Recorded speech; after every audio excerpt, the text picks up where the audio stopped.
Well, thank you for defying Frankenstorm, Sandy, and coming here, and above all, thank you, Harry, for your defiance of Frankenstorm, Sandy.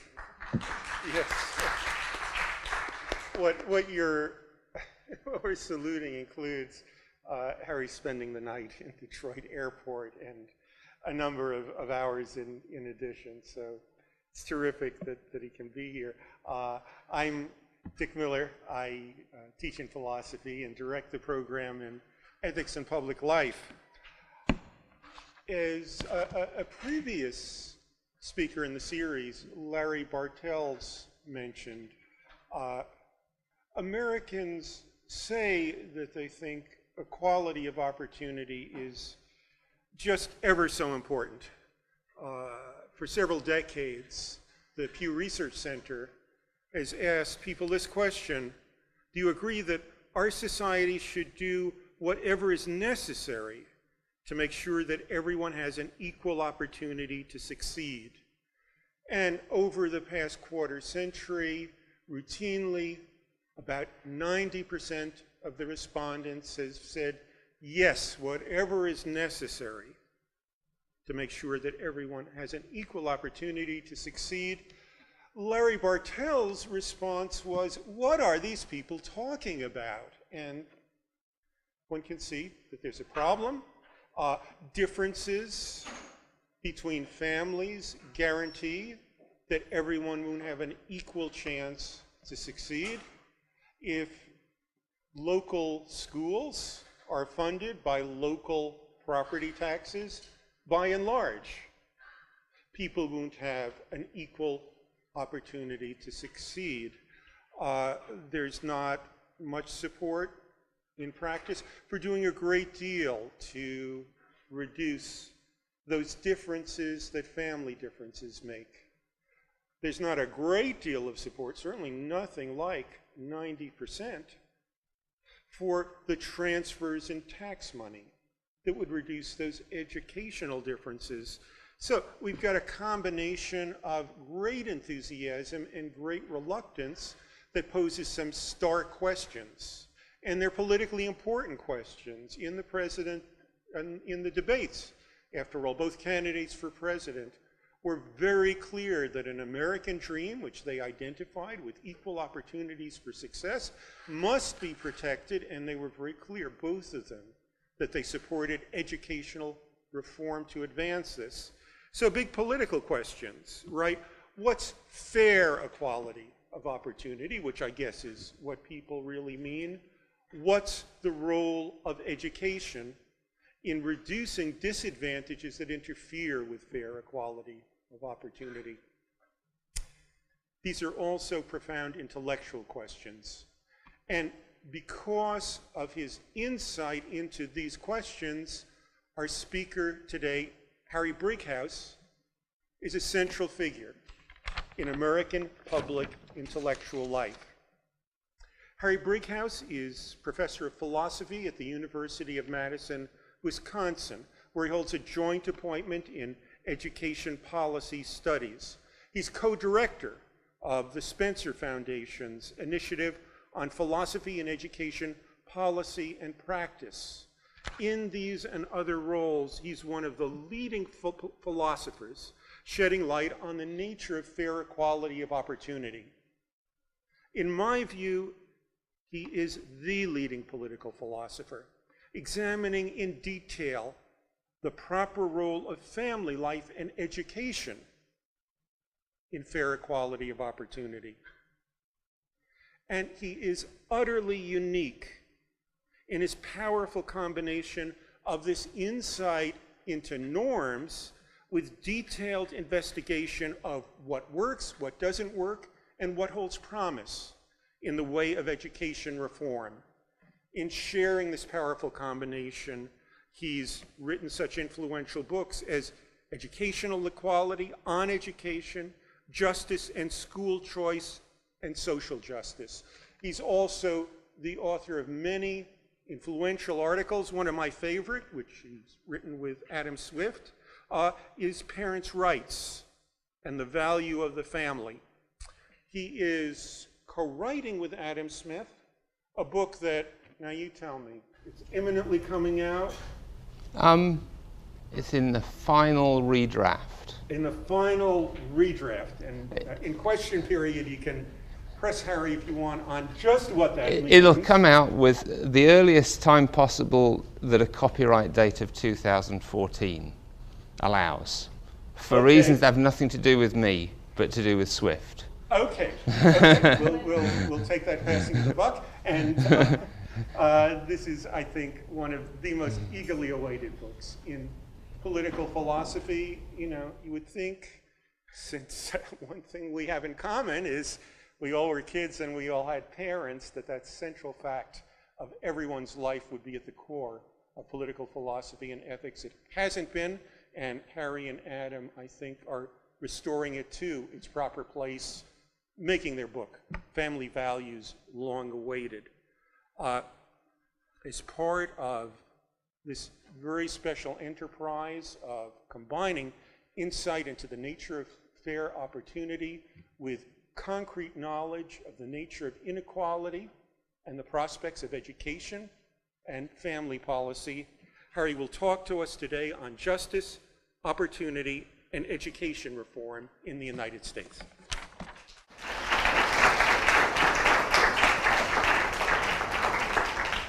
Thanks. I should just clarify about the book. The reason Swift has some strategic reason for wanting 2014 to be the copyright date. It's to do with government incentives, that's all. Well, I'm not going to be able to live up to Dick's introduction, I don't think, but I'll see what I can do. Dick told me to concentrate more on the norms that underlie the values considerations that underlie the big debates and big issues, and somewhat less on the policy, and I will do that. My observation about, I will talk about policy some. My observation about policy, though, is that the two candidates in the big election, the presidential election, actually they have disagreements about higher ed, but their disagreements about K through 12 ed are not large. Romney seems to think they're larger than they are. If you read Romney's website, he says that he will do what, and then he describes all these things that Obama has been doing, and then says, unlike Obama, who's been doing, and then says these things that Obama hasn't been doing. I will talk, I think we can make some fairly confident predictions about what will happen, and I'll say a word or two about them toward the end. I start with the slide that's really, imposing. I really like this quote. It's from Jerry Cohen, who was a political philosopher in Oxford. And what it says something about what philosophers do. And so I thought, I'm imagining most of the people here are not philosophers, and I imagine some of you are thinking, why on earth is a philosopher talking about these things? And I thought this would just reinforce that question. This is what he says. He says, philosophers don't know how to compute in general terms the comparative weights of the values, all of which deserve consideration. We're sometimes better than others at identifying distinct and neglected values that are worth considering. We have something novel to say about the ingredients that should go into the cake, even when we can say nothing about the proportions in which they should be combined. And then he says, philosophers sometimes end their articles saying, it's a task for future work to determine the weight of the consideration I've exposed, but nobody ever gets around to the further work. They wish they could, but they can't. If I can't even talk about the relative weight of different values, then I'm going to have a very hard time talking about reform. What Dick quoted or described Larry Bartels as saying seems to me to be a nice case in point. When you ask people, should you do whatever you can, whatever it takes to implement equality of opportunity, they say yes.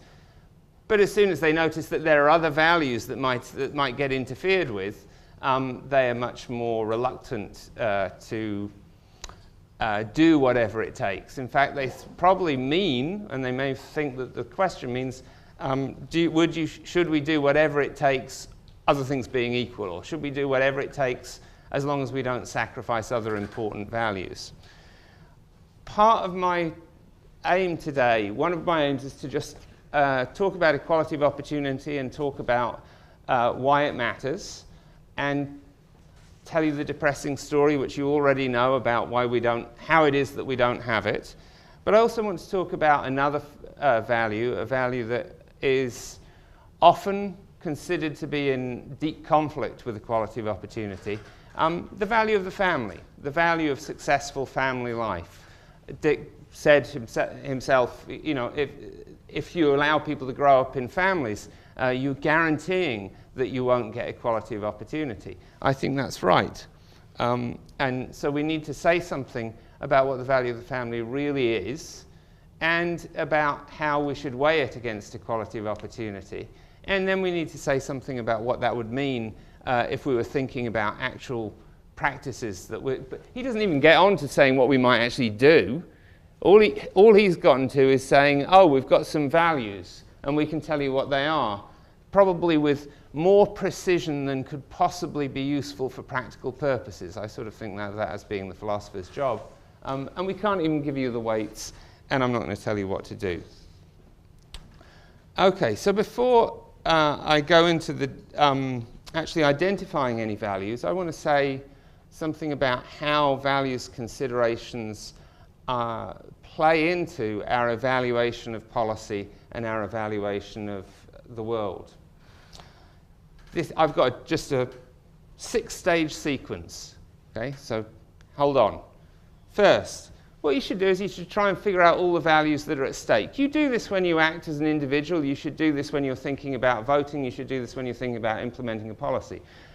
You think, okay, what values are at stake in this decision, and you try and identify all of them.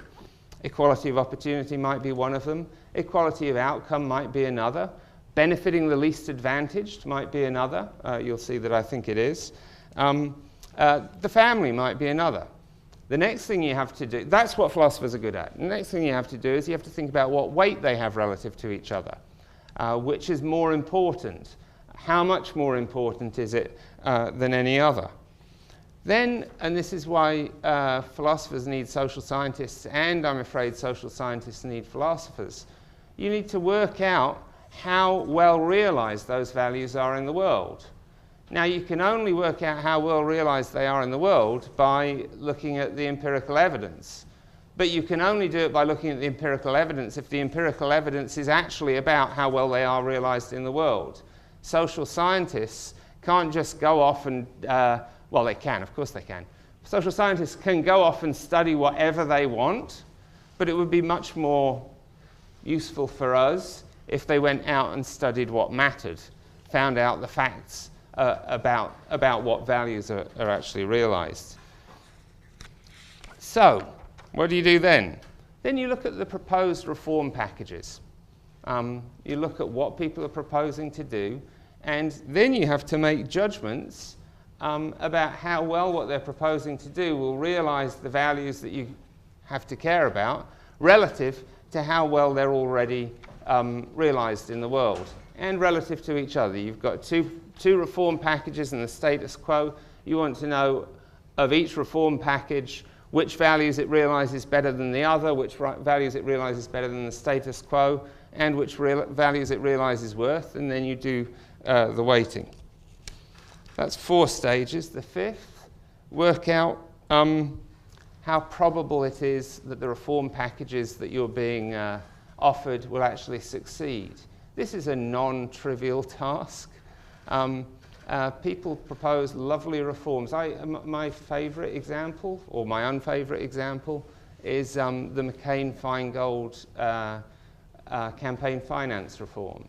So McCain-Feingold campaign finance reform sounded great, looked great when it was passed. The consequence of passing it has made things way, way worse in terms of campaign finance than it was before. Why? Because just about everything good and just about everything good within the package was struck down by the Supreme Court, leaving only the things that would only make things better if the good things were left in, and will make things worse when the good things are taken out. Are you depressed yet.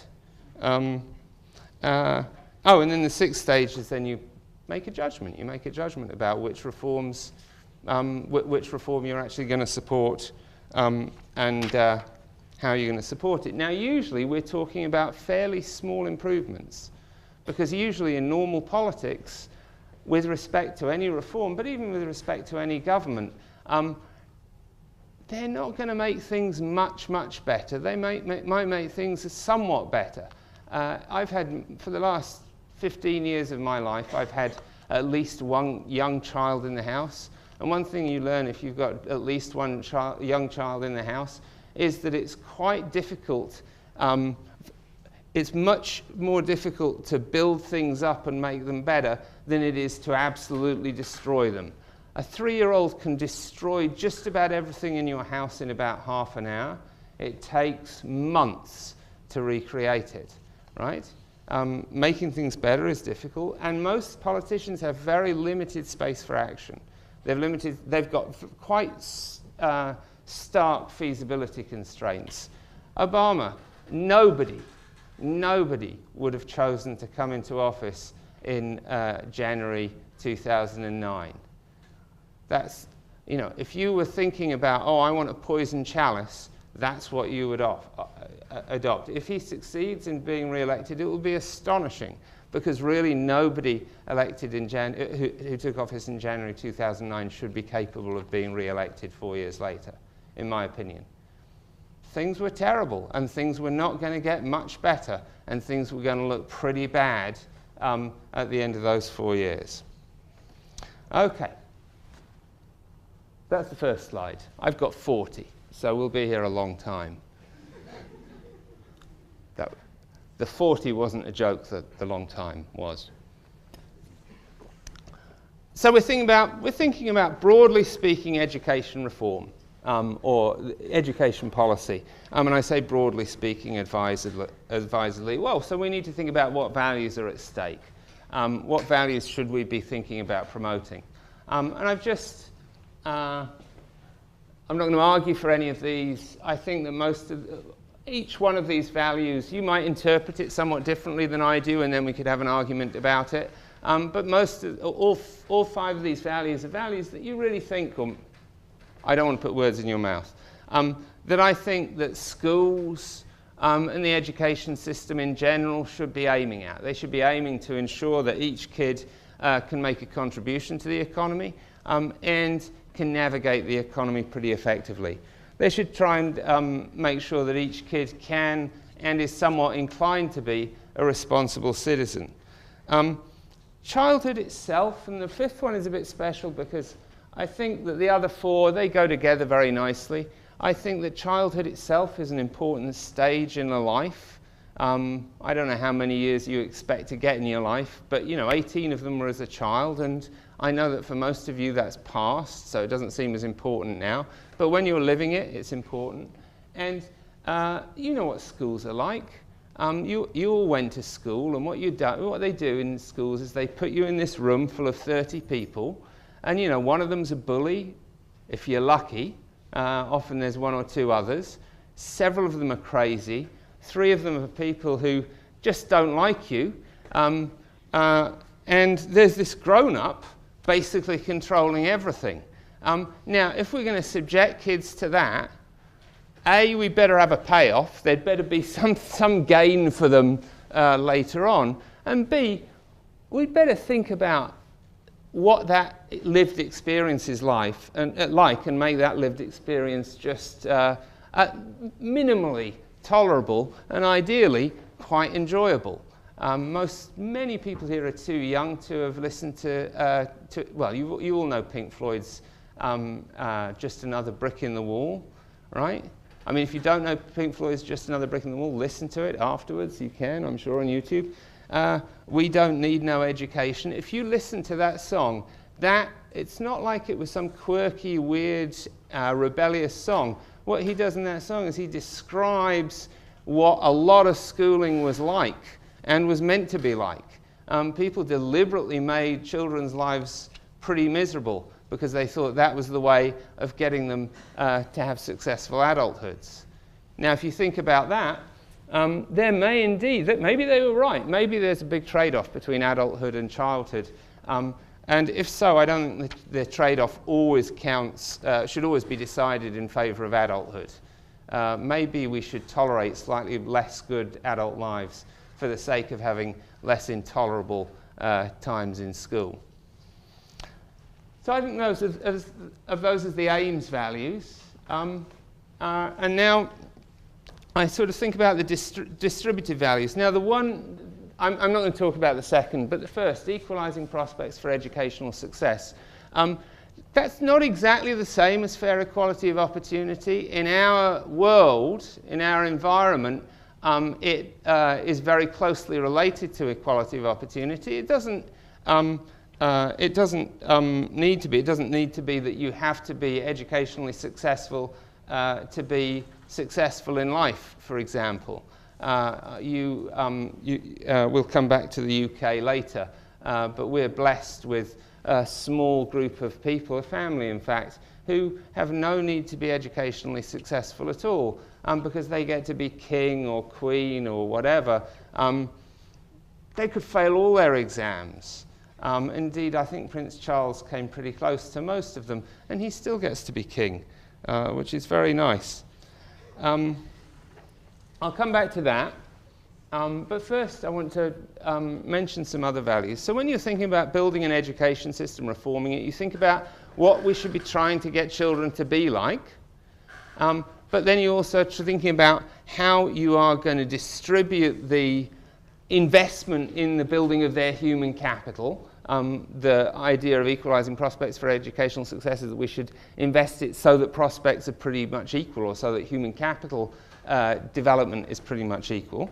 But there are other values. There are some balancing values. So think about the physical and psychological integrity of the person. My eldest daughter just loves school, and she tries really hard. She's not always successful, but she's learned how to try through enjoying school. And the truth is, you'd have to really treat her pretty badly for her not to have enjoyed school. She's just that kind of kid. If they beat her every day, you know, she'd probably complain a little bit. But basically, she'd still be enjoying it. If they beat her a lot every day, then maybe you could make her miserable enough that she'd do as badly educationally as some other kids would. We don't beat her, partly because we want her to enjoy the time there, but also because we care about the physical and psychological integrity of the person, and we care about that. We're willing to give up some equal opportunity for the sake of not beating up my kid, for example. I hope none of you were beaten up in school. It is a miserable experience.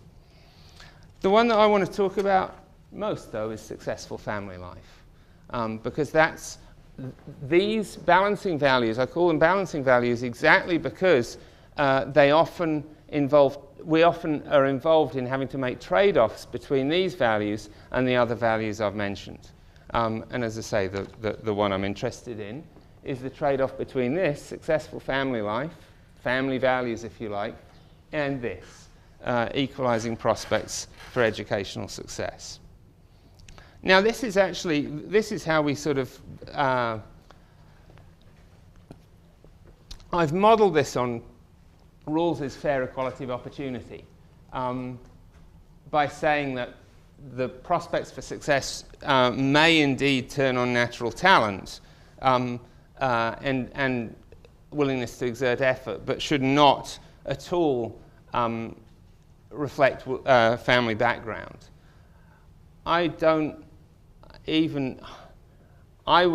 If we were in a different circumstance, I would argue for an even stronger variant of this, in which prospects should not even turn on natural talent. That might sound like an odd comment, and I can explain it later, but I'm not going to just now.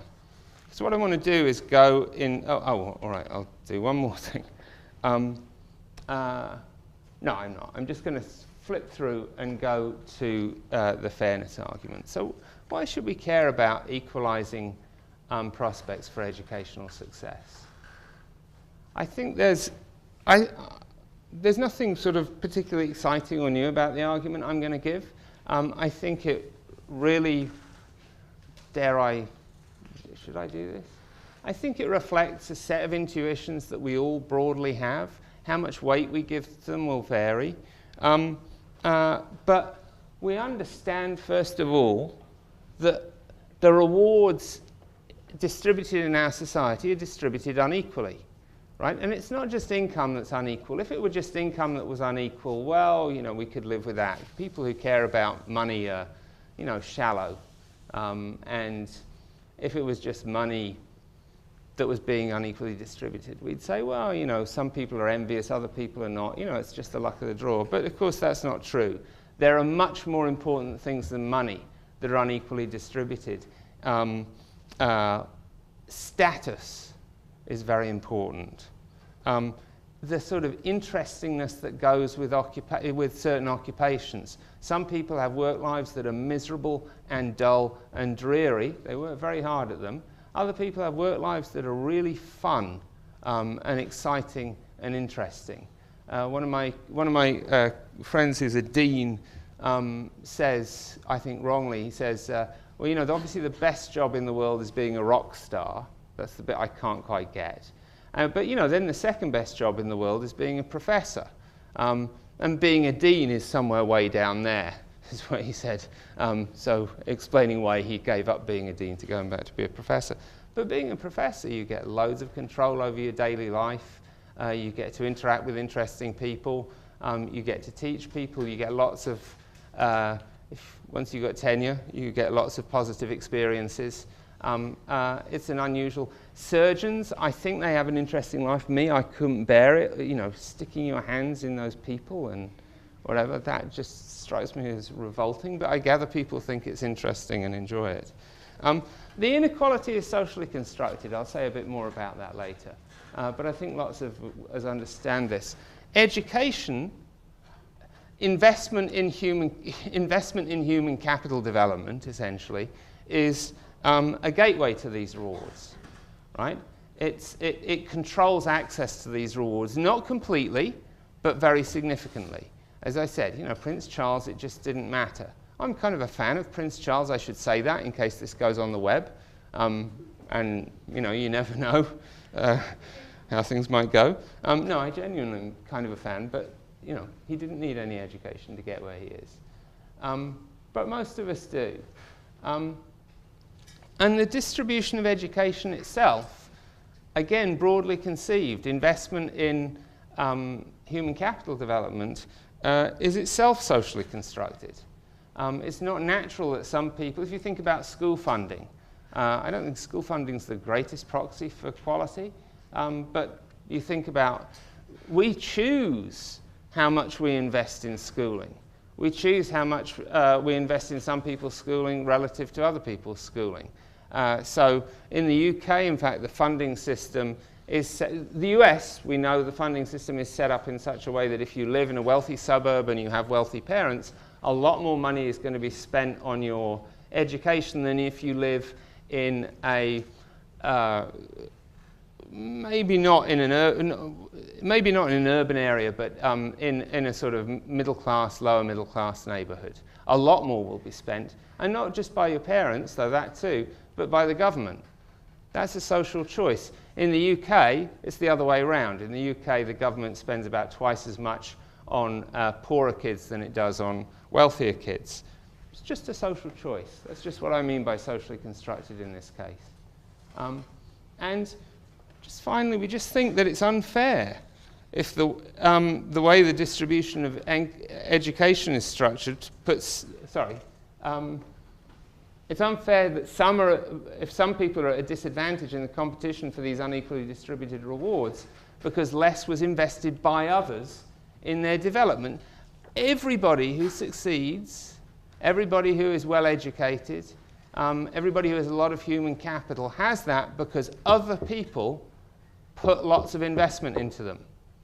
It is not the case that we succeed by our own efforts. Our own efforts are important for us to succeed, but we succeed by the decisions of other people to be kind to us, to be loving to us, to teach us things, to spend time with us, to put effort into our development.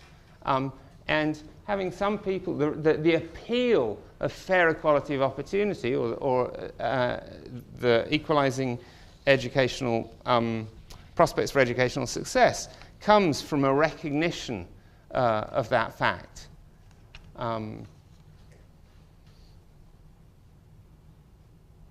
I'll say a word about the social construction of talent, but only a word, because I don't want to go too long. The social construction of talent is kind of deep. So one thing is that whether a characteristic is a talent itself depends on the social environment, or whether we count it as a talent. So I have this amazing talent, or at least it might have been a talent in another social environment. When I was a teenager, because I didn't drink and I didn't smoke and I was essentially extremely dull, I used to sit with other people who did all of those, well, those and other interesting things. And I didn't have much to do.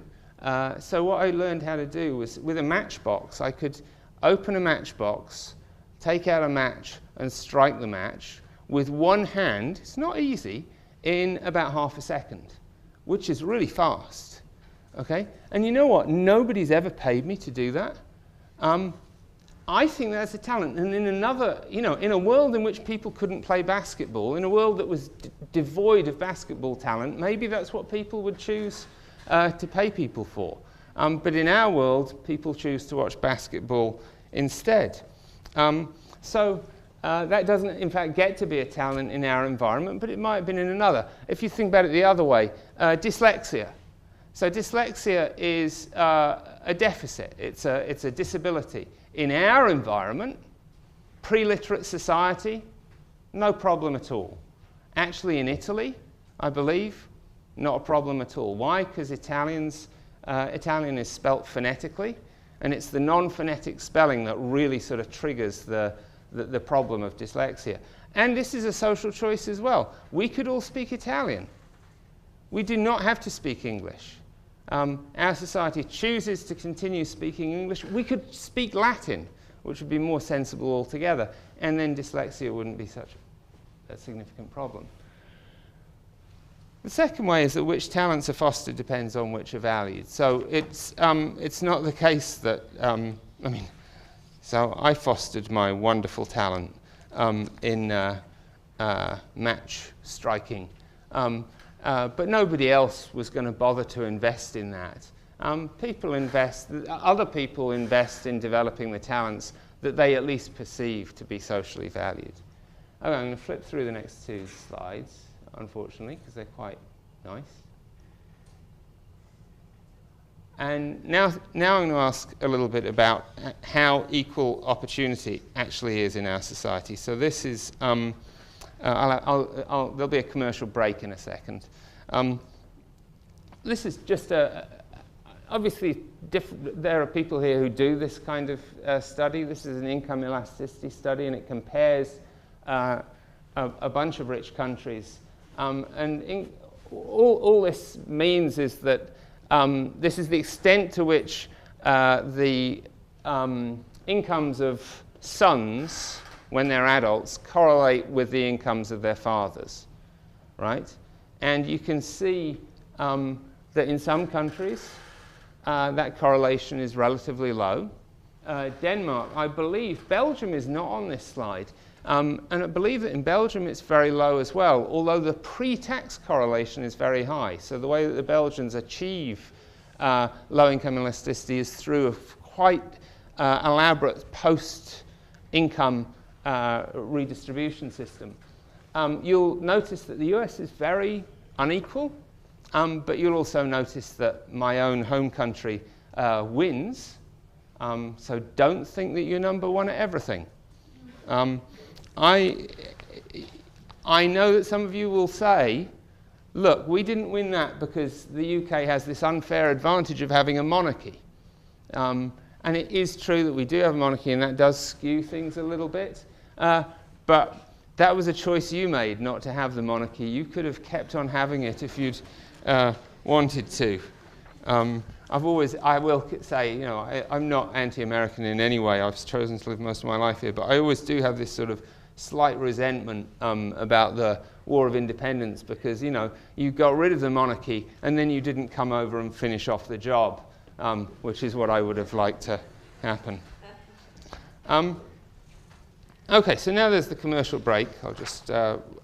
I want to talk a little bit about specifically how equal prospects for educational success are. And so here's the break. This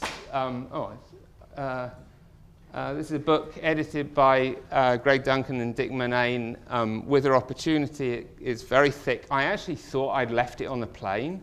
I only brought it to show you. I didn't bring it to look at it in myself. And it's heavy, but it turned out it was indeed in my bag. It contains pages and pages and pages of studies about social inequality and social disadvantage and educational inequality. I think it's sort of become a sort of Bible to some extent. And some of the slides I'll show you, I'll show you 3 slides, I think, from Sean Reardon, one of which is from his study in here, but others of which are ones that he's adapted from other studies. Guess what? Prospects for educational success are not very equal. No, sorry. So, for example, look at participation in elite education. So the 150, just concentrate on the first of those, the 150 elite, most elite colleges, most selective. So that includes, that's not, it's not the Ivy League plus a couple of schools on the West Coast. It's the Ivy League plus a bunch of schools on the West Coast, plus all of the state flagships that you've heard of, plus a bunch of small liberal arts colleges, etc. It's quite, it accounts for about 10% of the student population, the overall student population.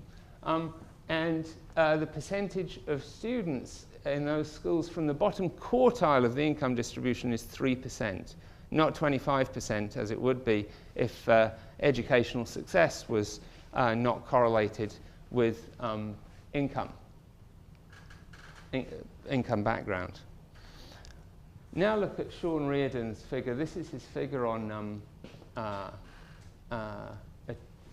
reading achievement. Ignore the dotted line for the moment. Just look at, just ignore it. The red line. What the red line does is it traces, using 13 different data sets, it traces the gap in achievement between, okay, am I going to get this right? Is it the bottom? It's the bottom 10% and the top 10% of the income distribution. That's right, Kendra? Yeah, in fact, it says it on there, so good. And what you see is you see look, it wasn't very equal there. But over time, we've seen a dramatic increase in the inequality. In fact, the increase in the inequality of achievement between the rich and poor is just about the same as the decrease in the inequality of achievement between blacks and whites over that same period. And you also, just want you to know as well that there's a very sudden, it sort of flattens a little bit, and then it goes up much faster around about 1980, around about the cohort born in 1980.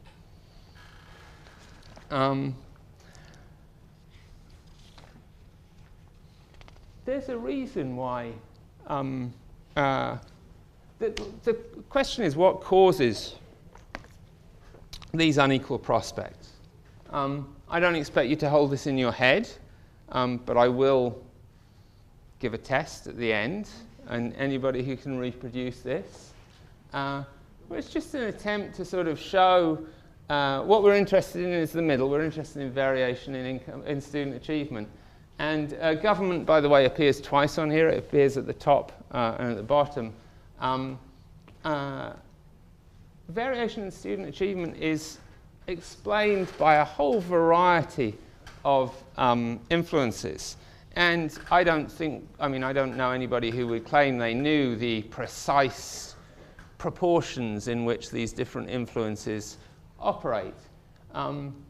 But school behavior is just one of them. The behavior of the school is only one of these. My guess is that you can only do so much about unequal prospects for educational success using the school. Inequality sets in early.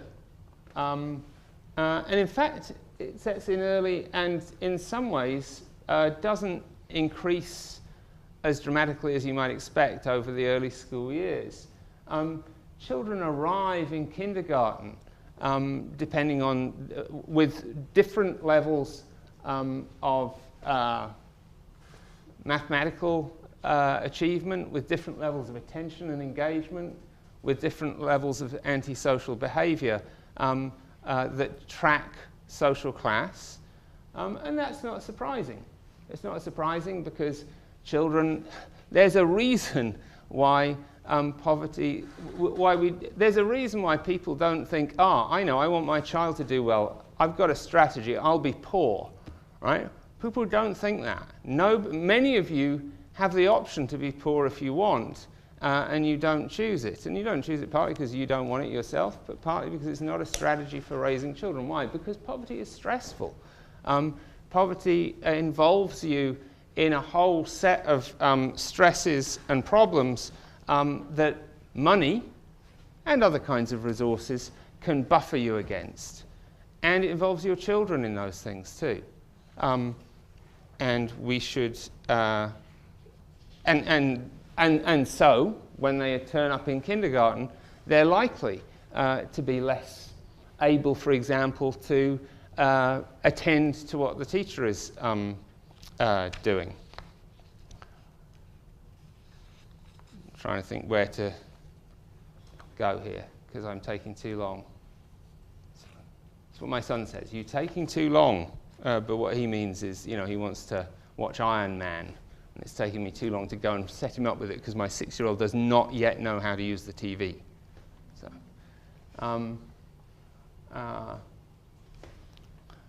disadvantage and advantage are transmitted by a number of different mechanisms. You saw the chart, and again, I don't think anybody knows how to. I don't think anybody knows the exact proportions in which these mechanisms work, but the ones I'm interested in for my purposes are the last two there. Because I'm interested in the family, I'm interested in enrichment expenditures, or more generally, parental behavior, parenting practices. I live in is this going to go on the internet? Because if it is, I'm going to be inhibited. I'm not going to be rude, in other words. Okay, so sorry.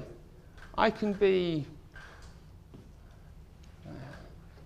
Okay, there's a really great book by Annette Lareau called Unequal Childhoods. Many of you probably know it. And she makes a distinction between... She identifies two different child-rearing strategies or child-rearing sets of behavior. She calls one concerted cultivation, which is what she observes among upper middle class white and black families, and the other she calls accomplishment of natural growth, which she observes among working class and poor families. And you can look at the differences here. Language use is very different. In fact, the extent to which language is used is very different with upper class and lower class children. The way that institutions are dealt with is importantly different.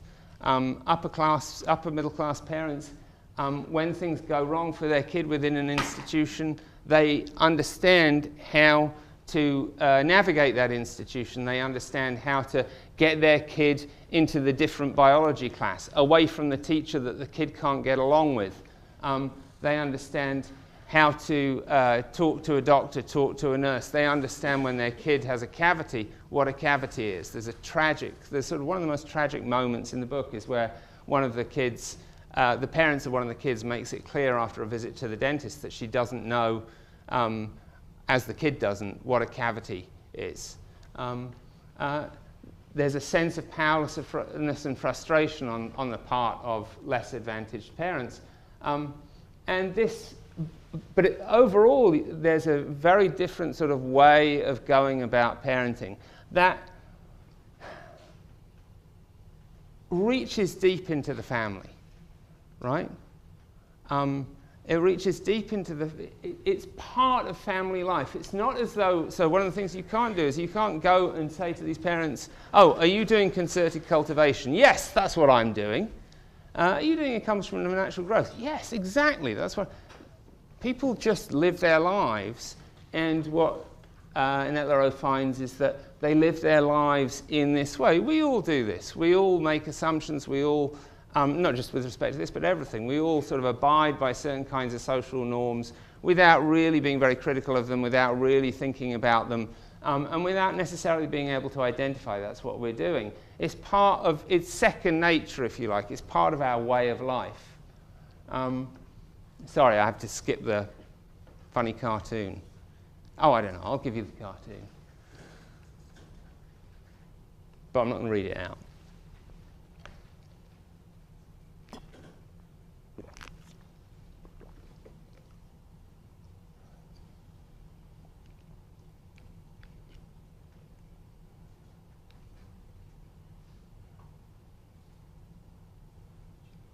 I can't tell whether nobody's gotten to the punchline or whether nobody thinks it's funny.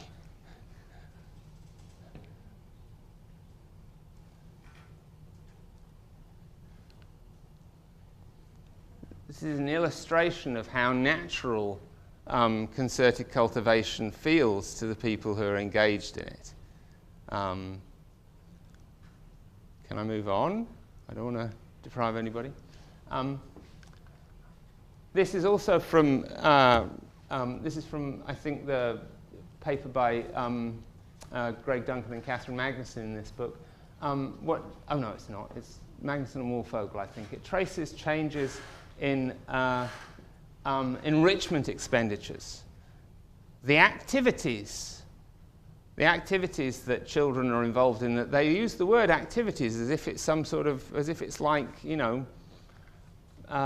chewing gum.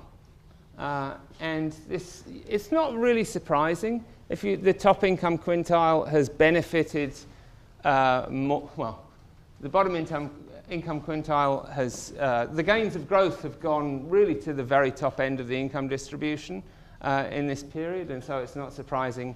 I suppose this is better, you know, they could have just spent it all on cocaine, so they didn't, or, you know, or really nice caviar, but they didn't. They spend it on enriching their children. But again, this is something that's happening outside of school. This isn't private, it's paying for private school. This is something that's happening outside of school, and it's something that you might think it's going to be hard for schools to really fully counteract.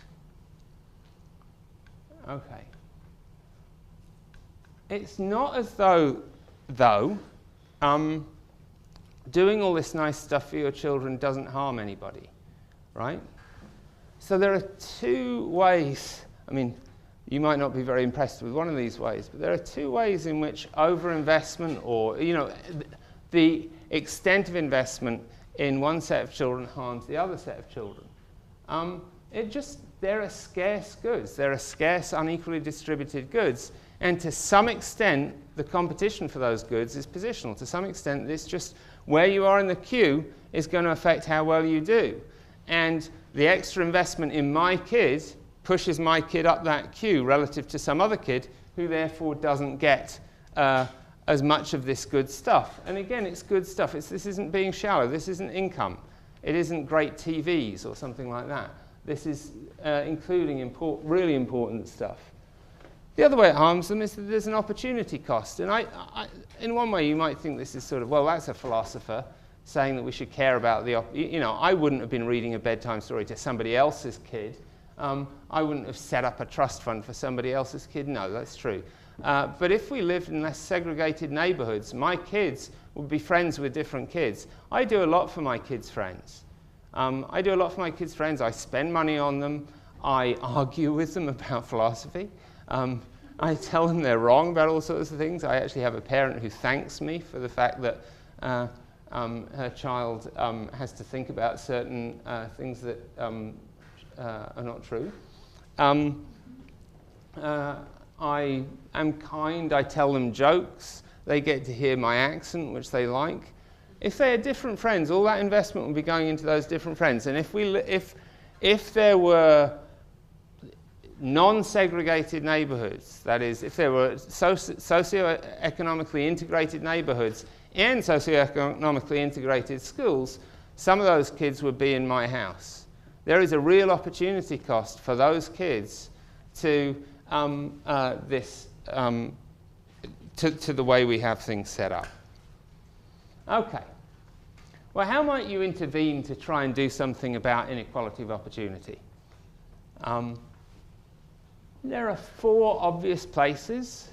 The most obvious place I would have thought would be macroeconomic policy. You might intervene in neighborhoods.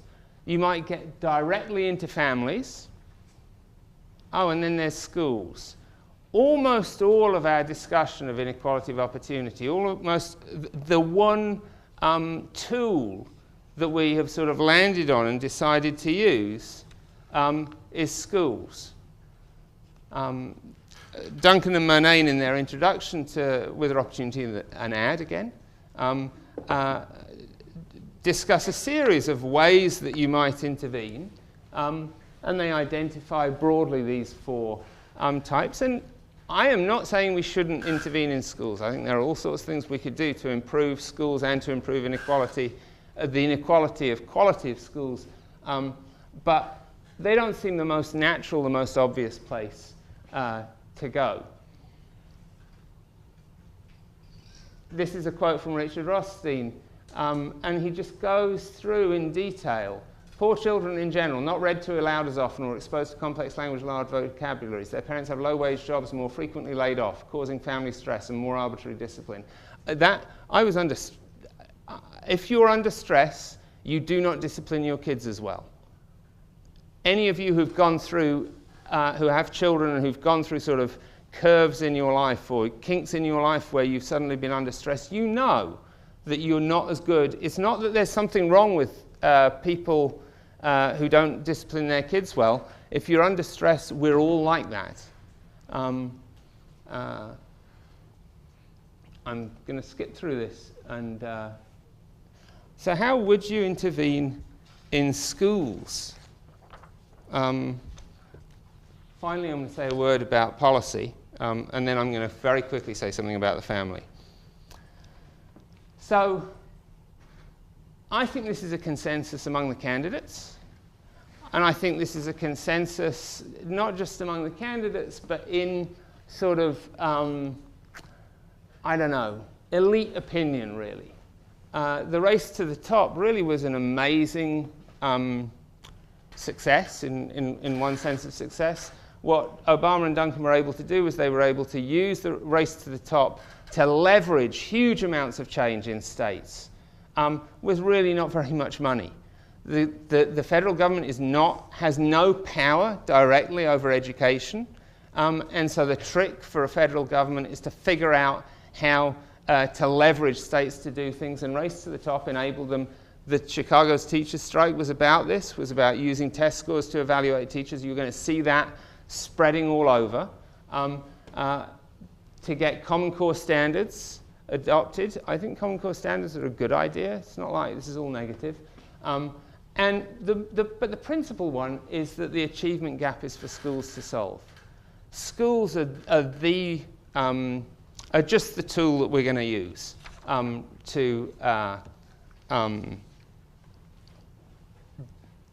to equalize opportunity, even though they don't look like they're going to be a particularly good way of doing it. There's very little discussion about the broader environment, and there's also very little discussion. You hear a lot about bad teachers, much less about bad principals, right? Fire bad teachers who you can't fire, bad principals who in fact you can fire, no discussion of them at all, or the culture of management in schools more generally.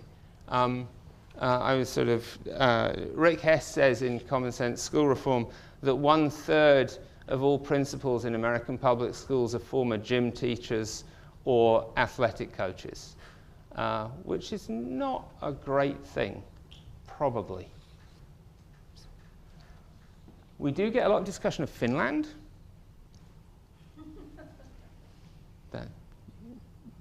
Okay, so one person knows the Monty Python song, but Finland really, I don't like the discussion of Finland because it doesn't seem to me that Finland is very comparable to the US.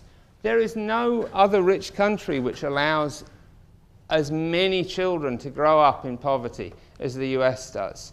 And it's not the 23.1 versus the 5.3 you should be thinking about. It's within those. If only 5.3% of children are growing up in relative poverty, very few of them are growing up in really, really high concentrations of poverty, of really high concentrations of disadvantage. Okay, so I'm going to skip through. Why do people think we should talk about schools? And rather than the other things? Well, this is a quote from Nathan Glazer. It's from a review of one of Jonathan Kozol's books, and I think it just sort of captures nicely why I think people, why we have this social consensus in a way that what we should do is think about schooling. Why? Because there's this other value, the value of freedom from state imposition when it affects matters so personal as the future of one's children. The family, in other words,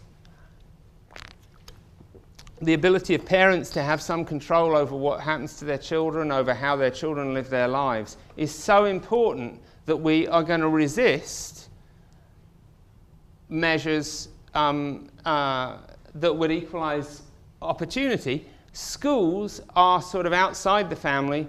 Schools are places where we can actually intervene. Okay. I'm going to go for 7 more minutes. I already said I was going to go too long, and I've gone too long. And I just don't want to make you feel like it could go on forever. So I will stop at 7 minutes, regardless of where I've gotten to. I don't think this is true. So, in other words, I think in our society, it's not true that the family is something that stands in the way of pursuing equality of opportunity. Properly understood, the value of the family allows us to do many things beyond just changing the way we do schooling. And this is because I think what we need to do is think about why the family is valuable. And when you understand why the family is valuable, you have a slightly different way of thinking about the family. So what Nathan Glazer, I think, thinks is that there's this sort of liberty right. There's this liberty right to have a family. We should be free to pursue things with respect to our children. I don't think that's exactly right. I do think we should be free to pursue things with respect to our children to some extent, but it's because of a different view about how the family plays into justice. So the key idea that Swift and I have been developing is this idea of familial relationship goods. So why is it that children have a right to have a parent? Parents do these great things for children. They safeguard and support their developmental interests. The key way that they're able to do this, especially the emotional and moral development, is why you need a family rather than a community to raise you, is because children, especially young children, really need their lover and their disciplinarian embodied in one person. They need to have, they're looking to the adult who they have most to do with to guide them about how to live in the world. They love the person who they have most to do with. They need somebody who loves them and who loves them and then gives them appropriate guidance about how to respond to the world. Children aren't the only people who gain from having a family. Adults have an interest in being parents. They have an interest in being able to raise children. And they're we sort of capture this by talking about a non-fiduciary interest in being able to play a fiduciary role, in fact, of a certain kind. It's really rewarding to raise children in a way that contributes to people's well-being that is not comparable with, it's not substitutable by, other kinds of relationships that we can have. It's not substitutable for most of us by having a cat or a dog, but it's also not substitutable for most of us by having a lover or a spouse. These are really good things that the family produces for both adults and children. And justice tells us to care about the distribution of these good things. So justice tells us that what we should care about is making sure that it's not that there's justice here telling us we should distribute stuff, and then there's the family here constraining that. The goods that the family produces, the good of successful family life, is itself part of what we want to distribute. It's part of what we want to distribute more equally. And if you see things that way, you have a distinctively family values justification for objecting to poverty in particular, to relative poverty in particular. Why? Because poverty, which is unnecessary.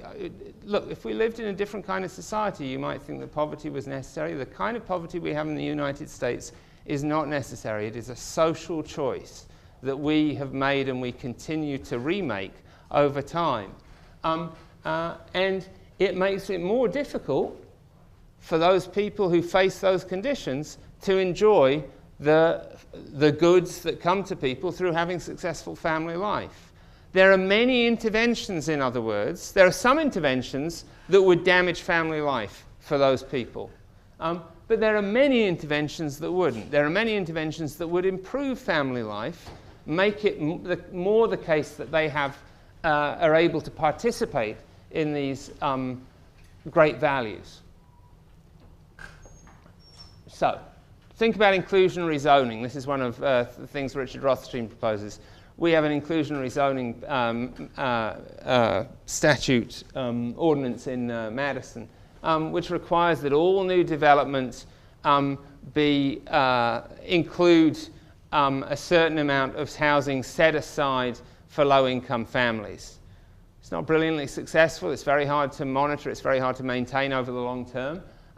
But people will object, and they do object to inclusionary zoning, because it makes it harder for people to raise their children the way they want to. Why? Because, well, if I want to raise my children among other children who are like my children, inclusionary zoning tells me I have to live in a neighborhood with children who are not like my children.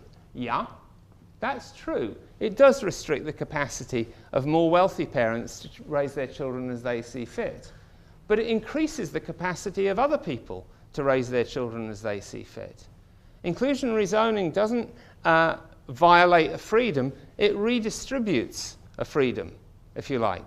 It redistributes the freedom and the goods that are yielded by that freedom. I've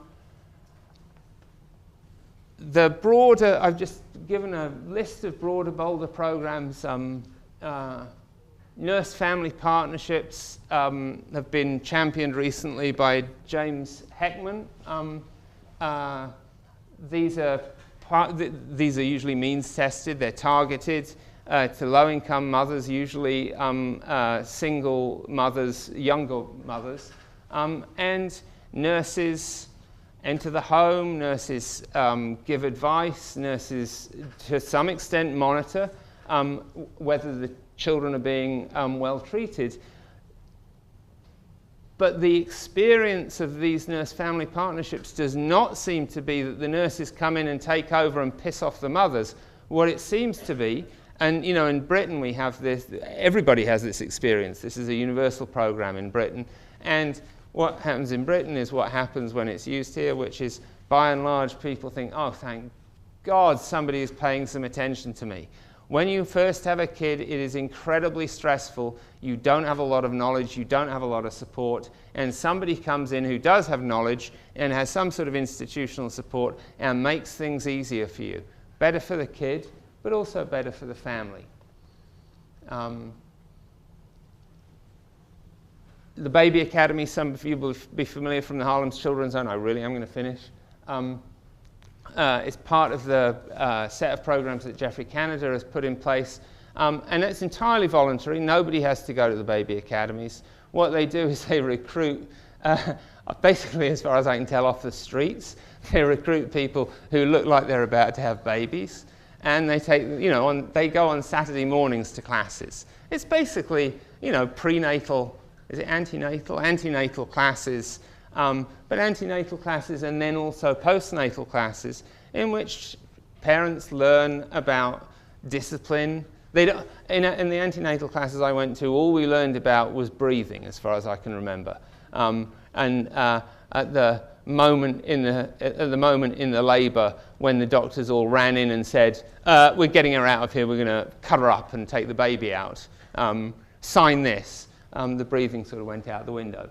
But this doesn't just talk about breathing. It talks about how to discipline your kids well. Helps to give people a kind of support that they need in order to not to defeat or denigrate their family life, but in a way that benefits their family life often. So,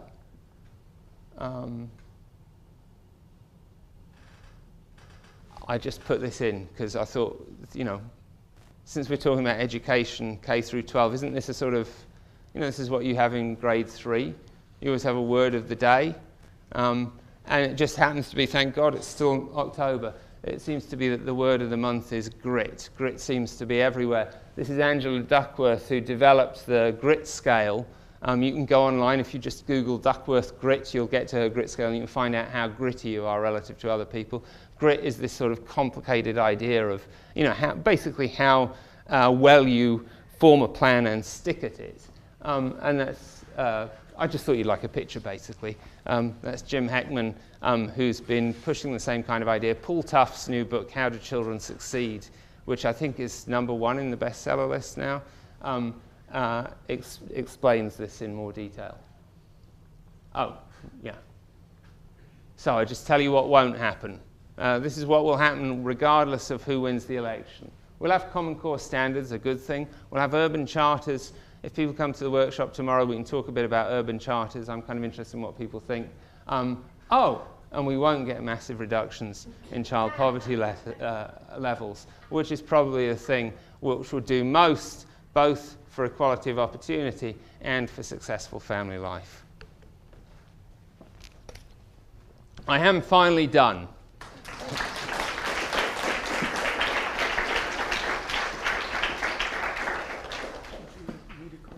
Yeah, I do. I want you to call on people. Okay. Because you never know. Okay. So, Harry would be delighted to hear your questions and comments. Only one rule. Would you please stand up and speak loudly because it's the only way to hear you.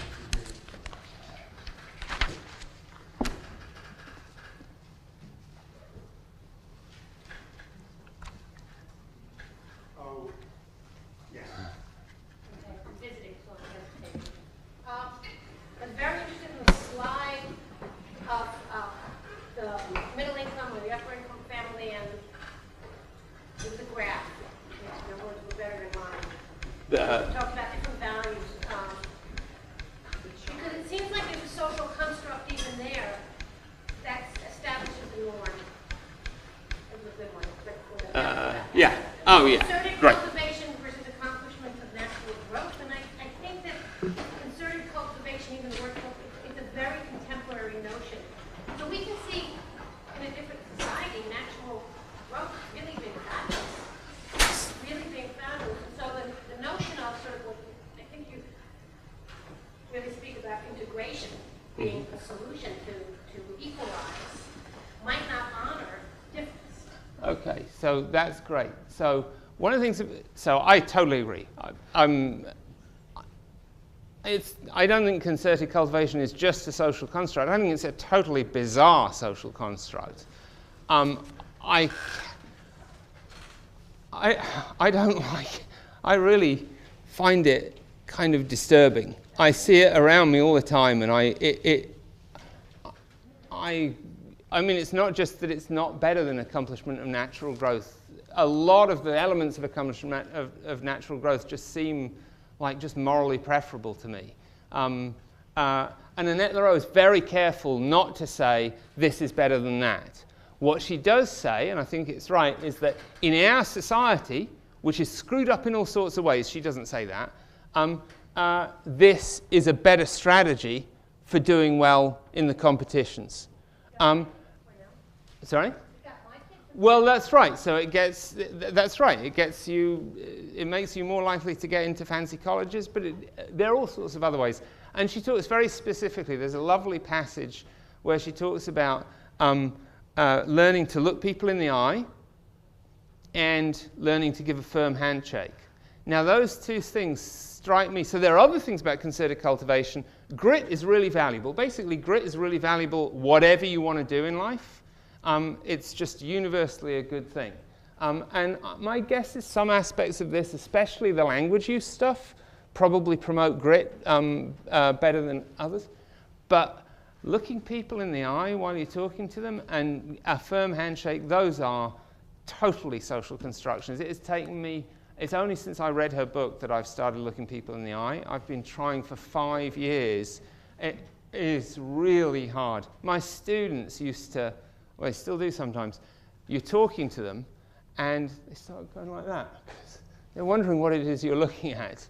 And I know people find it unnerving, but it seems to me totally So I agree. If we want to equalize opportunity, though, given that we're not going to do anything about the other ways in which our society is screwed up, and I don't think we are, we might want to we might want to shift a bit toward what, in my view, is otherwise not a very appealing way of raising kids.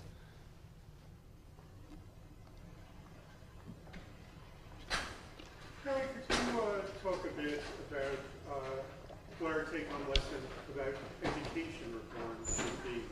Someone might think the take-home lesson ought to be forget about it if you're interested in equality of opportunity. There are these things to help poor people that would be best that aren't going to happen. The macroeconomic things, and there are family interventions which might happen, which should do good. But forget about schools. On the other hand, some of the things that you're talking about seem not clearly external to school, might be internal, and some, like the Common Core, are internal. What are the prospects of really doing good for fair opportunity within schools? So Danielle told me at lunchtime that you would ask me for a sort of more, something that wasn't totally pessimistic to say. So first thing, just we're not going to see big changes. So nobody should. One of the things that I think is worst for success over time is to have expectations or aspirations that are unrealistic. What we're going to do is we're going to make slow progress and in small ways. It all depends on how the testing regime works out. But in my view, the Common Core standards are basically a good thing. And think about this. So we lack in this country an infrastructure for teachers to learn how to instruct poor children well. Now, the Finns don't, nobody knows how to really massively improve the cognitive development of kids who live in high concentrations of poverty. We don't know how to do that. But we don't even have the beginnings of an infrastructure for learning how to do it. And you think about college-bound kids. College Board has developed an entire infrastructure around AP through which teachers learn what works, what doesn't work. They're engaged. It's, College Board is small. It's not government. But for that level of kids, we do have a kind of infrastructure. And I think the Common Core standards, as long as we retain the one really good thing about No Child Left Behind, I know nobody's allowed to say anything nice about No Child Left Behind, but there's one really great thing about No Child Left Behind, which is that it forced schools to disaggregate their achievement. So schools could not carry on looking like great schools because their mean achievement was high, while neglecting to do anything for the 10% of kids who were the lowest achievers. Forget them, we're never going to get them very high anyway, and we're still going to look good. The requirement to disaggregate reporting is really important. And if it were coupled with testing that was sensibly done, and I understand that's a really difficult problem, tied to Common Core standards, I think that would enable us, without spending lots more money, to improve the kinds of instruction that the kids who are in the sort of bottom 50% of the achievement distribution receive. So that would be a really positive thing. Could you explain Common Core standards and how they avoid what, as a teacher, strikes me as the horrors of teaching to the test? Yeah, so they don't avoid the, well, we don't know whether, so the tests are not in place yet, so we don't yet know about the tests. The Common Core standards are very detailed. The English and math ones which we have, I don't know anything about math, but the people I know who do think the math ones are pretty good. The English ones look pretty good. They're the kinds of standards that you probably would want to use. They've been adopted by almost all the states in their pursuit of race to the top dollars, which most of them have not gotten, but they had to adopt this in order to be eligible to compete. Teaching to the test, if the test is good, is not a bad thing. Teaching to the test if the test is bad, or if the test has these, if you know the same questions or almost exactly the same kind of question is going to come up over and over again, well then you can teach to the test without actually getting any learning going on. But if the tests are well enough designed, and that's an expensive business, getting people to teach to the test is a good idea. One of the reasons it's a good idea, or one of the reasons that it helps you build an infrastructure around instruction, is that currently the practice in middle and high schools, in large numbers of middle and high schools, is that teachers teach in their own rooms without ever watching anybody else teach, and without really knowing who's doing well and who's not doing well. They grade the work, but I don't know a single teacher who has a database of performance over time. They grade the work against the work of other kids. They don't really, it's very hard to get information about whether real learning or what kind of learning is going on. It's hard to get information if you know you're failing with some group of kids. You can have all the incentives in the world to improve, but you want to know who's doing something that works with those kids, and the only way you can find out who's doing something that works with those kids is by having common assessments that enable you to find out, if the other person is just grading idiosyncratically, you don't know whether what they're doing is working either. So we want some teaching to the test. We don't want too much of it. There's lots of perverse incentives in bad design, but it's not... Look, it could be a horror. It all depends on how it's done. Steve? Well, just to clarify, Steve Morgan, I mean, the Common Core standards are really much more about aligning the curricula than they are aligning the particular tests. I mean, they're designed to some extent by international comparisons that we've got. You're going to catch up to Singapore and Finland, but it's not the case that they're really set up to develop testing perception. And which makes them even better. Putting forward a common understanding of what second graders should know in math, and taking it to the countries with bigger testing.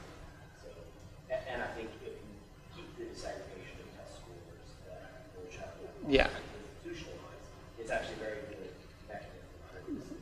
The tests that will be developed around them can't be worse than the tests that we currently use.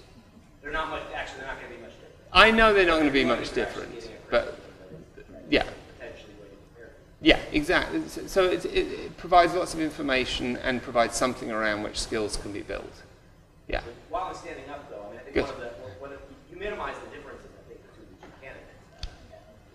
That is Obama. I mean, there is this big proposal for Romney to take the $15 billion Tyler and spend and turn it into a voucher program in urban areas. So, yeah. Sort of impossible to imagine how that could happen, and so I think it probably wouldn't happen. So that's sort of what And then the other one is that Obama, I mean,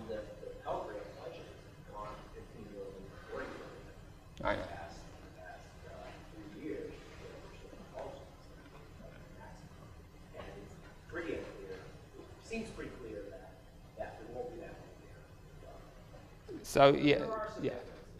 So I think that's what I meant when I said higher education. I think there's substantial differences, and that's what I was thinking of. Is that Pell Grants? I mean, it's not just the money; it's also the design. The design might change under Romney in a way that I don't think it will under Obama. Yeah. There's actually, it's not even clear that Obama's going to be able to keep. They'll keep it as a program, but keeping it as actually a funded program that's going to catalyze additional reform. Yes. So what the states do with the Common Core standards is what's interesting, I think. The reason I discount the voucher program is exactly what you said. I think that's a ludicrous promise, and so I don't take it seriously. So I know it's there, but it's just one of those things where I just sort of think somebody's saying something that they have not thought about how they would implement. I mean, that's not going to happen. Maybe he'll take Title I funding and do something else with it. I doubt it. That's a related question. A few weeks ago, Larry Bartels was here, and he basically argued that the party of the president has real and meaningful consequences for inequality, patterns of redistribution. But you seem to suggest that it might not. So I was wondering if you could reconcile these different views.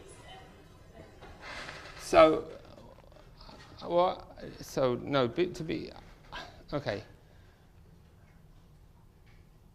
I think the big difference is not through education policy. So if it makes a difference, it won't be through education policy. What we think of as education policy, schools policy, although maybe higher ed. It'll be through macroeconomic policy. It'll be through the way that the tax regime works. It's really good. Jim Heckman says, just giving people more money doesn't make them better parents. And that's true. Just like just giving a school more money doesn't make it a better school. But money really does help. My guess is Obama is not proposing that we get rid of child poverty. He doesn't mention it much. He won't reduce it very much. But my guess is that child poverty is, will be less bad under Obama than it would be under Romney. And that really matters for opportunity. That really matters for equality of opportunity. My guess is that employment, the kind of employment that people who are in the lower end of the occupational structure, the kind of employment they have, the kind of rights they have at work, probably even their compensation packages, whether OSHA enforces things, those will all be different under Obama than Romney, and those all have effects, not just on them but on their children, right? So it's not that. So I do think it. I'm not very partisan. I'd never like anybody who runs for president, really, but or many offices. But I think it really probably does make a difference, but not through schools policy. I don't think schools policy is going to be very different, but through these other, more macro policies. Just as someone's taught in a more suburban high school setting and a more disadvantaged urban setting, I just wanted to get your thoughts on the management aspect of it. So much of the school reform talk is about being very punitive towards teachers, holding them accountable for these test scores. And like you said, that there's not that much accountability for the management. In my experience, I saw very mediocre management in the more affluent district. Yeah. Meant that the achievement, even with all the advantages that you pointed out outside of the schools that these kids had, wasn't nearly as much better as you might have expected in this much more disadvantaged place that has much better quality management. Mm-hmm. It makes a tremendous difference that things are actually being done in classrooms and they're actually being observed and prepared. Yeah. Given time to work together. And I want to get thoughts on how you can improve that. Yeah, so Richard Elmore has some work on suburban schools, and where, the inner life of suburban schools, and his view is that a lot of suburban schools basically coast, and they coast because they can coast. And I think that the disaggregation of reporting has made it a bit more difficult for them to coast. I think the whole, teachers, it's so easy to blame teachers. There are a lot of them, and it's very hard to fire them, and they've got pretty strong unions that give lots of money to candidates, and so it's easy to sort of attack them. And but for those reasons, so for example, when somebody says I'm going to fire a whole lot of teachers, I just don't believe them. If you want to fire teachers, you do not talk about it. If you're serious about firing teachers, you do not go on about it. You just talk, you make friends with union leaders, and you make friends with teachers, and you make sure that they trust you when you want to fire somebody. Because there's lots of teachers want to fire some teachers. But where is this pool of alternative labour? Where are all these hundreds of thousands of people who will be the great teachers when we've gotten rid of the hundreds of thousands who are supposedly awful? I think it's really odd, though, that we don't talk more about management. These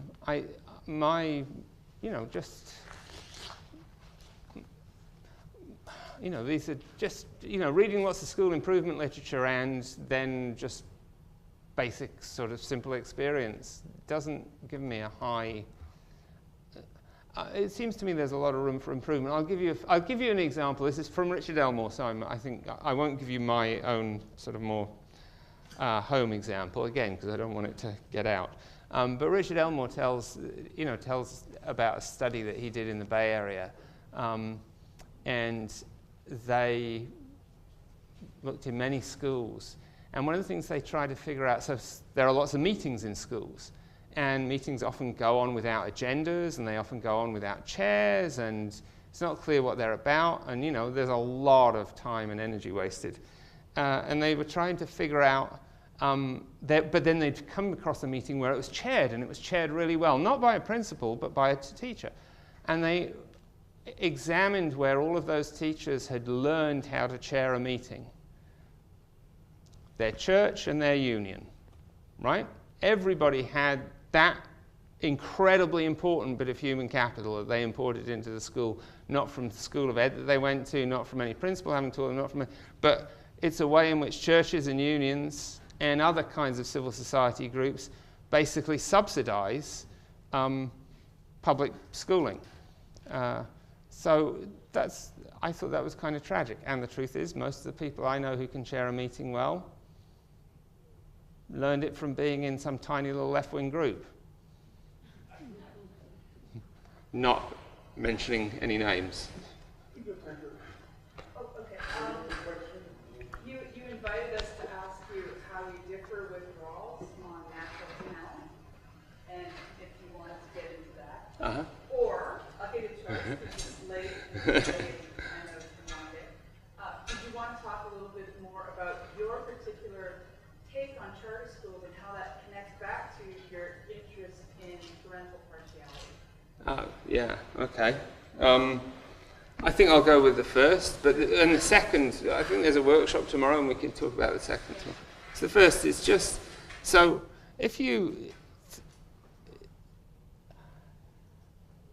rules allows the natural talent can have an influence on outcomes. He doesn't require that it does. So it's entirely consistent with fair equality of opportunity that natural talent has no effect at all. It's only that it mustn't, it's only that social background mustn't have an effect. But natural talent might. I think inequalities deriving from natural talent are just as unfair as inequalities deriving from social background. They're equally arbitrary. And I also think that there are good reasons to allow both natural talent and, in fact, social background to have some effect. It's unfair, but there are other reasons to allow them to have effect. So we would not want equality of educational outcomes across natural talent. Why? Because they'd be very low. We'd level down a lot, and that leveling down would be fairer. But what we think is that the more talented people can be productive in ways that benefit the less advantaged. We want to increase this. We want to increase the pool of the overall pool of human capital, and I only want to do that in order that that human capital then gets deployed to benefit less advantaged people. It's no good to me if the people who have the human capital get the entire return to that extra capital. I mean, it's nice for them, but I don't think that's just. But I think there are good reasons to allow. But similarly, social background. So despite what I've said, let's go back to Prince Charles. You know, the truth is quite a lot of effort was put and investment was put into his education. And I think he's done pretty well. I don't think there's a huge amount of natural talent there. I think we've got all sorts of reasons for supposing that that's not a family with oodles of you know, capacity that comes from their genes. Pretty good reasons for thinking that.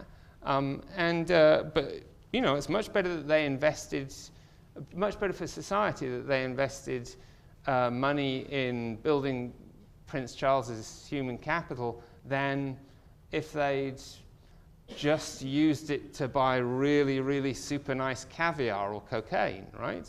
And so we've got, so if rich people use what they have to, if they're allowed to use what they have to invest in their children, and then we can deploy the benefits for the benefit of the less advantaged, I think that's a good thing. It's unfair though, so I think they're basically parallel. Yeah.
Final redraft, and in question period you can press Harry if you want on just what that means. It'll come out with the earliest time possible that a copyright date of 2014 allows, for reasons that have nothing to do with me, but to do with Swift. Okay.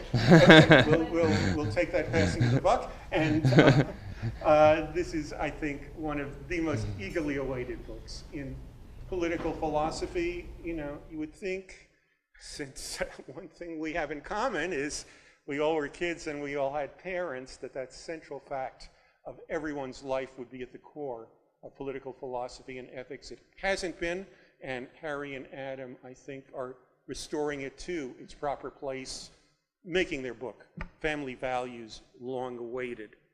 As part of this very special enterprise of combining insight into the nature of fair opportunity with concrete knowledge of the nature of inequality and the prospects of education and family policy, Harry will talk to us today on justice, opportunity, and education reform in the United States.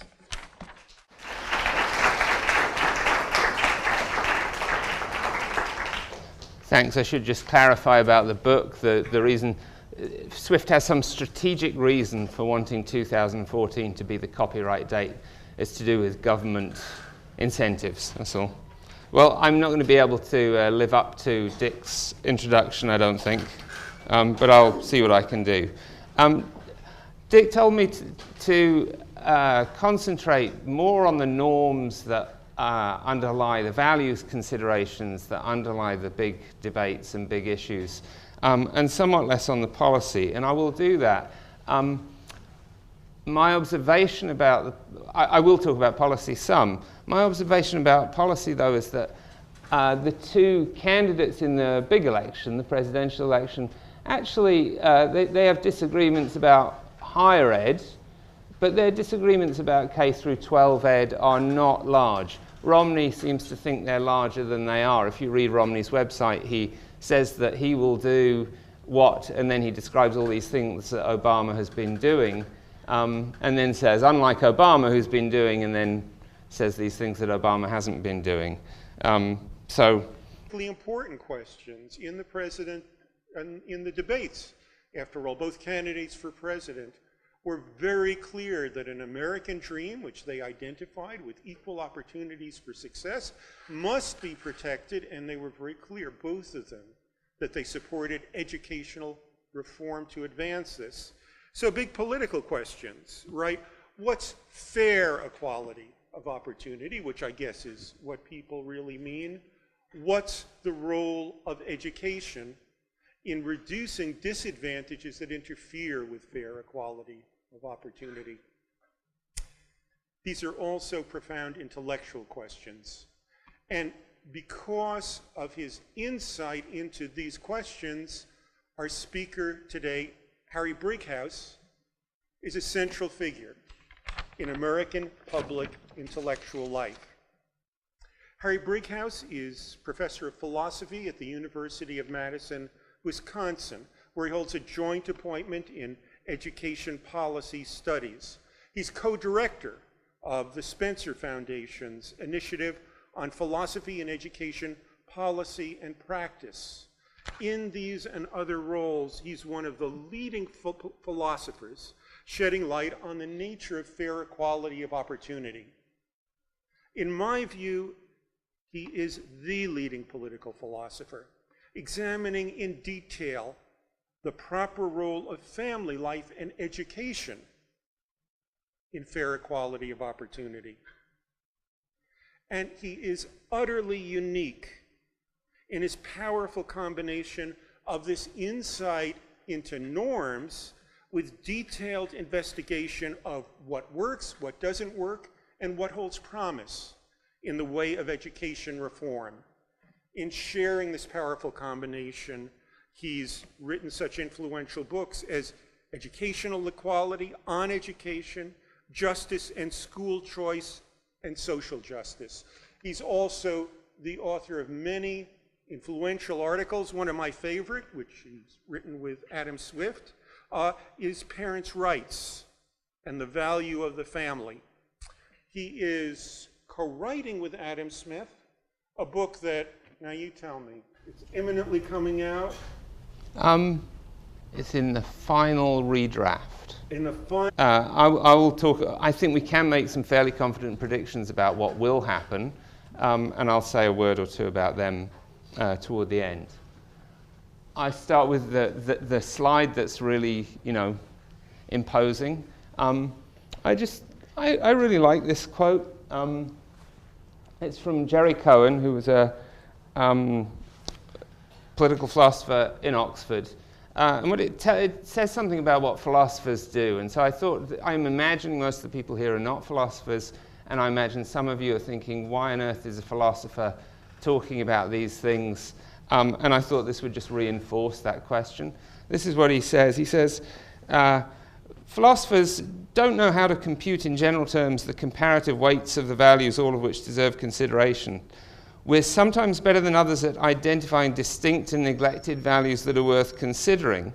We have something novel to say about the ingredients that should go into the cake, even when we can say nothing about the proportions in which they should be combined. And then he says, philosophers sometimes end their articles saying, it's a task for future work to determine the weight of the consideration I've exposed, but nobody ever gets around to the further work. They wish they could, but they can't. If I can't even talk about the relative weight of different values, then I'm going to have a very hard time talking about reform. What Dick quoted or described Larry Bartels as saying seems to me to be a nice case in point. When you ask people, should you do whatever you can, whatever it takes to implement equality of opportunity, they say yes. But as soon as they notice that there are other values that might get interfered with, they are much more reluctant to do whatever it takes. In fact, they probably mean, and they may think that the question means, should we do whatever it takes, other things being equal, or should we do whatever it takes as long as we don't sacrifice other important values? Part of my aim today, one of my aims is to just talk about equality of opportunity and talk about why it matters, and tell you the depressing story, which you already know about how it is that we don't have it. But I also want to talk about another value, a value that is often considered to be in deep conflict. Well, thank you for defying Frankenstorm, Sandy, and coming here, and above all, thank you, Harry, for your defiance of Frankenstorm, Sandy. Yes. What we're saluting includes Harry spending the night in Detroit Airport and a number of hours in addition. So it's terrific that he can be here. I'm Dick Miller. I teach in philosophy and direct the program in ethics and public life. As a previous speaker in the series, Larry Bartels, mentioned, Americans say that they think equality of opportunity is just ever so important. For several decades, the Pew Research Center has asked people this question: do you agree that our society should do whatever is necessary to make sure that everyone has an equal opportunity to succeed? And over the past quarter century, routinely, about 90% of the respondents have said, yes, whatever is necessary to make sure that everyone has an equal opportunity to succeed. Larry Bartels' response was, what are these people talking about? And one can see that there's a problem. Differences between families guarantee that everyone won't have an equal chance to succeed. If local schools are funded by local property taxes, by and large, people won't have an equal opportunity to succeed. There's not much support in practice for doing a great deal to reduce those differences that family differences make.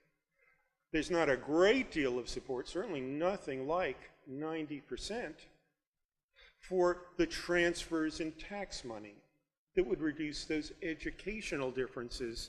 So we've got a combination of great enthusiasm and great reluctance that poses some stark questions.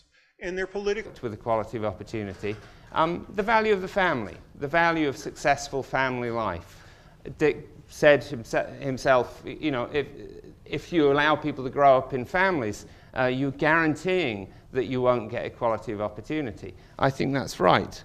And so we need to say something about what the value of the family really is, and about how we should weigh it against equality of opportunity. And then we need to say something about what that would mean if we were thinking about actual practices that but he doesn't even get on to saying what we might actually do. All he's gotten to is saying, oh, we've got some values and we can tell you what they are. probably with more precision than could possibly be useful for practical purposes. I sort of think that as being the philosopher's job. And we can't even give you the weights, and I'm not going to tell you what to do. Okay, so before I go into the actually identifying any values, I want to say something about how values considerations play into our evaluation of policy and our evaluation of the world. I've got just a 6-stage sequence. Okay, so hold on. First, what you should do is you should try and figure out all the values that are at stake. You do this when you act as an individual. You should do this when you're thinking about voting. You should do this when you're thinking about implementing a policy.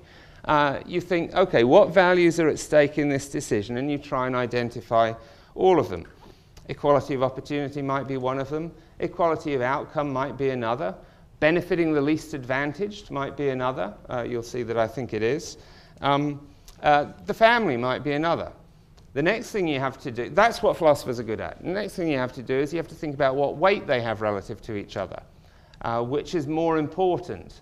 How much more important is it than any other?